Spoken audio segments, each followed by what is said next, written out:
এই যে লম্বা কথাগুলো নবীজি এক সাহাবীকে বললেন, এবার দেখেন নবী কি বলে।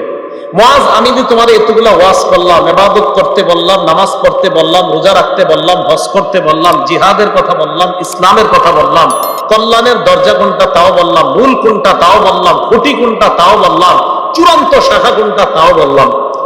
আলা আদুল্লুকা আলা মালাকি যালিকা কুল্লি, আমি কি তোমাকে এই সবগুলার সার নির্যাস কোনটা এটা বলবো না?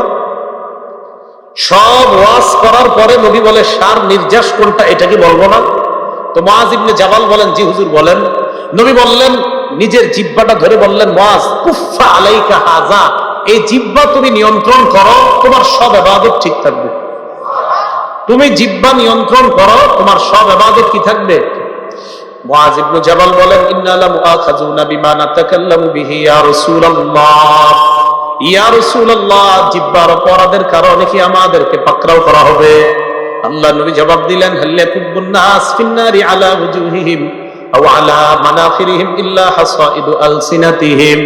নবীজি বলেন, বেশিরভাগ মানুষকে জিহ্বার অপরাধের কারণে মাথাটা নিচের দিকে দিয়ে, পাগুলা উপরের দিকে দিয়ে আল্লাহ মুখ থুবড়ে জাহান্নামে নিক্ষেপ করবে, শুধু জিহ্বার অপরাধের কারণে। কিসের অপরাধের কারণে? জিহ্বা